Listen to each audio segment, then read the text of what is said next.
Opinion: U.S. President Donald Trump's crude performance last Saturday at an annual gathering of conservatives. He physically embraced the American flag, called the Mueller probe bullshit, and referred to Representative Adam Schiff as shifty, was an affront to the decorum we expect from presidents, and there was no shortage of critics to point this out.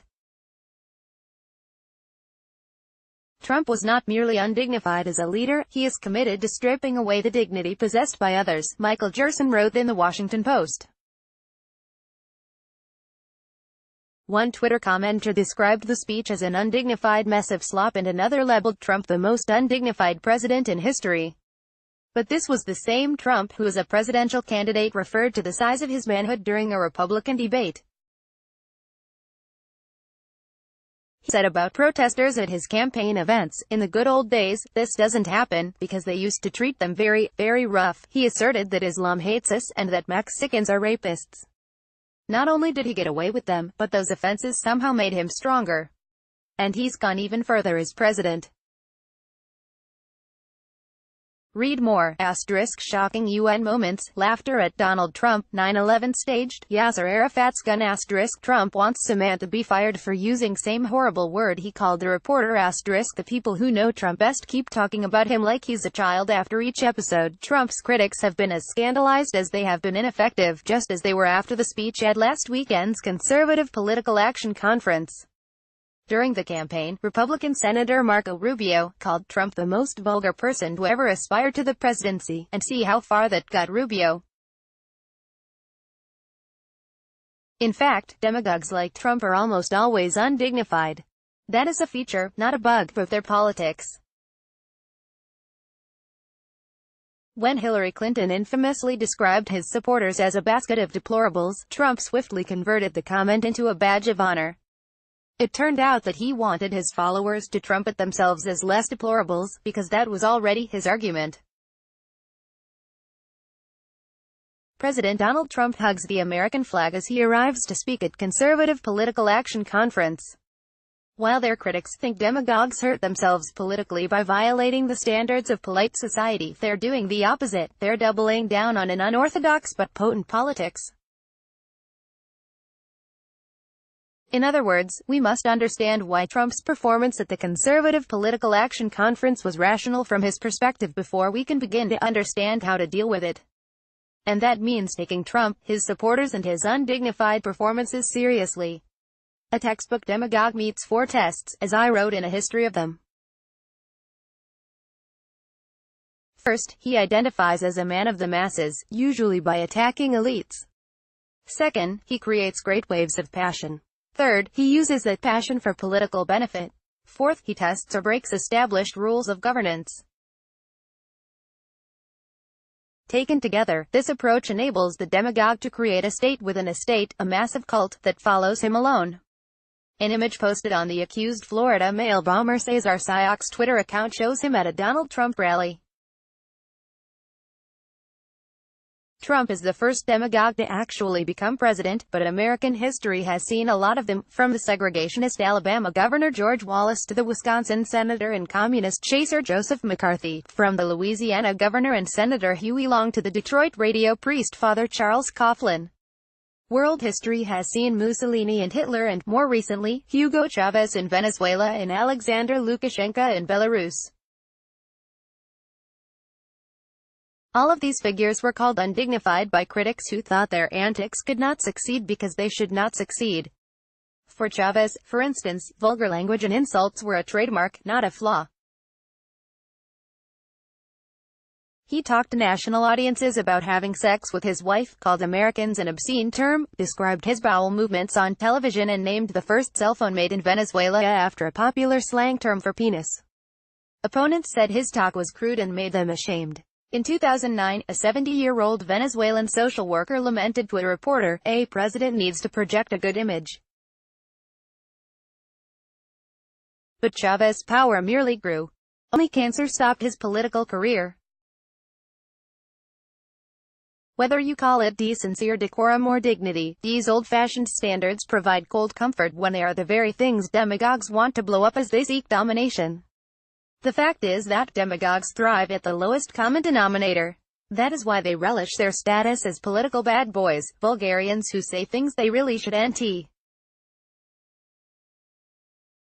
That "oh, no, he didn't" sense of daring lets them play the hero in a drama in which they take on the naysaying establishment.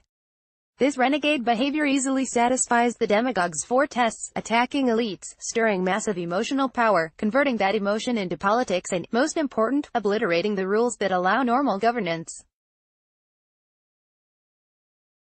Put another way, what so many critics of demagogues have trouble getting their minds around is also the most necessary to understanding them. It's rational for a demagogue to seem irrational. What I saw last weekend was Trump methodically, over a period of 2 hours, intensifying his support among his base through a series of precise inflammations while carefully steering his audience toward the new norms and institutions he's creating. It's the same as when he delights in leading his supporters to angrily chant, "CNN sucks." The United Nations human rights chief called those attacks on the press close to incitement to violence. The accused Florida mail bomber, charged with sending potential bombs to Democratic and media figures who have criticized Trump, was pictured holding up a sign at one of those Trump rallies. Most normal people would assume that vulgar, crude people would fail in politics. So how do they succeed, practically speaking? After each episode, Trump's critics have been as scandalized as they have been ineffective. In the ancient world, they were still fairly new, so philosophers were interested in studying them.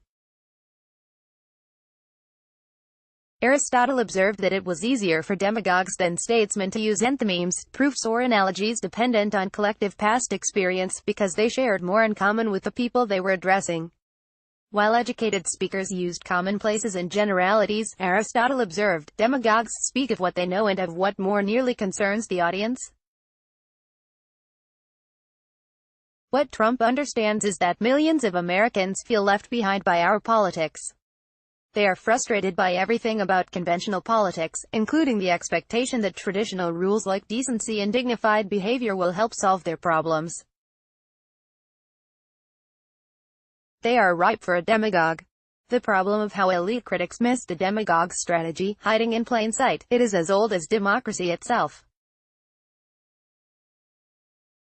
In ancient Athens, the well-born playwright Aristophanes attempted to undermine a demagogue named Cleon through a series of satirical plays, staged before thousands. Cleon was a colorful figure who said, as a general rule, states are better governed by the man in the street than by intellectuals. After a generation of statesman-like leaders, Cleon took joy in demolishing decorum. While making speeches, he would do things like suddenly shout, dramatically throw open his tunic and slap his thighs for emphasis. So Trump was following an old playbook when he wrapped his body around an American flag, or when he mimicked a disabled reporter during the presidential campaign. For his followers, these antics are intoxicating. Aristophanes depicted Cleon in his plays as a vulgar sausage seller. He mocked the pig's education he has had.